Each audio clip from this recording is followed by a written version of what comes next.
Assalamualaikum warahmatullahi wabarakatuh. Alhamdulillah kita berjumpa lagi. Okey, kali ini saya ingin berkongsi sedikit tentang pengalaman penerbitan buku suara terbit. Ya, saya pernah berkongsi dengan anda pengalaman saya menerbitkan Lastik Kayu. Dan sekarang saya dalam proses untuk menerbitkan karya suara terbit yang kedua. Okey, judulnya saya akan dedahkan kemudian. Okay, tetapi pengalaman kedua ini juga merupakan pengalaman yang sangat menarik pada saya dan memberi banyak pengajaran kepada saya dan saya dikongsikan dengan anda.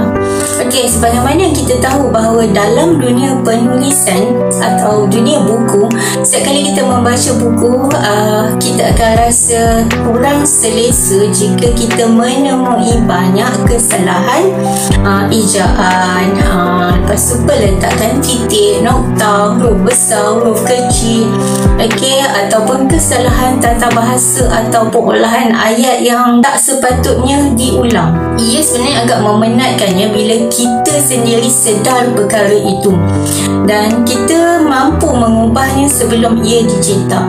Cuma kita memerlukan beberapa proses selepas manuskrip kita itu siap, selepas raman dalam tempoh beberapa minggu, baru proses penyuntingan dilakukan. Bila kita rasa ada yang tak kena dengan plot kita, dengan watak kita, atau dengan latar masa atau umur watak yang mungkin tak logik ke apa ke, dan ada perubahan kat situ, okay, benda tu perlu dilakukan masa proses pemurnian manuskrip, editing. Okay, dan selepas editing kita harus simpan dulu, orang buat kesekian kalinya, sebab saya tak rasa kalau selepas penyuntingan, terutamanya penyuntingan tu kita buat sendiri, kita mampu membacanya lagi. Kita akan termuntah sebab itu cerita kita dan kita dah baca banyak kali dan kita mungkin akan penat. Dan bila kita penat, kita tak mampu untuk mengesan kesilapan diri kita sendiri. Sebab kita baca, kita tak tahu lepas ni ayat tu bunyi apa, lepas ni ayat tu apa. Mungkin tanpa kita sedar, kita skip, mata kita skip membaca ayat demi ayat. Okey, dan kita perlukan satu tempoh bertenang dan eram manuskrip kita tu. Okay, dan selepas eraman proses pemurnian tu, kita buka balik, kita baca balik, dan kali ini untuk proofreading lagi. Okay, baca sekali, lalu mungkin by bab, dan kemudiannya bila dah selesai, kalau boleh kita dapatkan pertolongan seseorang, bukan diri kita lagi tetapi orang lain. Tak kiralah kawan baik kita ke, ataupun ahli keluarga kita ke, yang sanggup ataupun yang memang minat nak membaca sekadar mengesan kesilapan kita. Tak kiralah kesilapan dari segi typo, tata bahasa ataupun logik pada satu-satu situasi dalam cerita kita itu. Mungkin kita tak sedar ya, kadang-kadang kita rasa macam benda ni okey je pada kita kan, sebab kita dah penat menaik, penat berfikir, mengarang semua tu. Kita tak sedar ada perkara-perkara yang tak logik ataupun silap dari segi agama ke apa ke. Okay, jadi kita perlukan seseorang, tak kisahlah alpha reader ke, beta reader ke, tapi sebenarnya kita memerlukan dia untuk mengesan kesilapan kita. Kita suruh dia proofread. Okay, dan daripada situ, itu adalah proses yang tapisan, orang kata, untuk menjernih, memurnikan manuskrip kita. Tentu dia akan jumpa sesuatu yang kita tak jumpa. Sebab kita dah buat proses pertama proofread, kita rasa okey, dah bersih, dah murni. Tapi bila orang lain buat, tentu akan jumpa juga.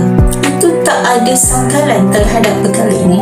Okay, dan bila orang tu dah buat dan dia jumpa kesalahan, kita pun dah betulkan, baca lagi sekali. Sebab kadang-kadang bila kita membuat suatu pembetulan, kadang-kadang akan ada typo, iaitu bahasa Melayu tertukar kepada bahasa Inggeris. Contoh macam saya sendiri mengalami ketika saya betulkan perkataan ejaan perkataan reality, saya type betul R-E-A-L-I-T-I, tetapi dia autocorrect jadi R-E-A-L-I-T-Y tanpa saya sedar. Saya dah rasa macam saya tak betul dah. Dan perkara ini saya sedar pula selepas saya membuat proofreading, selepas layout siap, saya ubah seseorang untuk buat layout. Dan bila orang nak buat layout, kita tak boleh anggap bahawa perkara itu selesai. Kita perlu check, kita perlu semak layout yang designer kita dah buat. Okay, daripada awal cerita sehingga akhir cerita, proses proofreading perlu dilakukan sekali. Kali ini kita perlu melihat juga reka letak teks yang telah dibuat oleh designer kita. Mungkin ada perkataan-perkataan yang terpotong, yang hilang ketika peletakan teks tu berlaku. Okay, dan kita kena semak perkara tu. Okay, dan kita check, thoroughly check. Okay, dan peletakan teks oleh designer juga, bila dah selesai sepatutnya memang tak boleh nak buat apa-apa pembetulan lagi kalau kita jumpa typo ke apa. Tetapi kita perlu menjalin hubungan yang baik dengan mereka letak teks kita, minta bantuan dia sekiranya terjumpa apa-apa typo ataupun double atau perkataan yang di-type berulang yang tak sepatutnya. Contoh macam kes saya ter-type perkataan dengan. So saya macam kena macam tu check ke sebelum ni, tapi rupanya ada lagi. Dan saya tahu itu sebenarnya bukan tugas editor layout ataupun designer peletakan teks. Okay, tetapi saya terpaksa juga mohon minta tolong dengan dia, dan sebelum benda tu jadi sebuah buku yang dicetak. Dan perkara ini memang sangat rumit. Okey, sangat rumit dari segi orang kata proses penerbitan surat terbit ni sendiri. Dan ini adalah satu pengalaman yang sepatutnya kita berhati-hati. Dan saya sebagai pembaca bila dah tahu proses kesusahan proses surat terbit ni, penerbitan ni, dengan saya sendiri menemui kesukaran bila nampak kesalahan ayat, kesalahan atau perkataan ejaan yang salah selepas layout ataupun peletakan teks, saya jadi rungsing. Okay, dan saya rasa macam susah. Buat buku ni sangat susah. Okay, dan kalau saya membaca buku orang, saya jumpa kesalahan-kesalahan ni, saya dah tahu dah bahawa benda ni memang sangat susah, dan mereka juga struggle untuk menghasilkan buku yang terbaik tanpa kesalahan. Tapi kadang-kala benda ni susah nak dielak. Kita manusia yang punya banyak kesilapan. Okay, dan itulah antara perkara yang saya nak kongsi. Kalau anda seorang penulis, anda kena perhatikan ejaan anda, perhatikan reka letak teks anda dalam banyak situasi. Selagi boleh kita halang kesilapan tu berlaku sebelum ia dicetak, kita cuba, kita usaha. Sebab buku yang banyak typo akan mengganggu pembacaan pembaca. Tetapi bila kita sebagai pembaca jumpa 1-2 kesilapan, itu sebenarnya perkara biasa. Sebab yang check, yang buat proofread ni manusia. Macam orang yang surat terbit macam saya ni, semuanya saya buat sendiri sebab kos untuk membayar proofreader, editor sangat tinggi. Dan saya terpaksa meletakkan diri saya memakai topi, bukan saja sebagai penulis tetapi juga sebagai editor, sebagai proofreader, okay, agar proses penghasilan buku tu boleh diminimalkan kesilapan, kesalahan tata bahasa atau kesalahan ejaannya.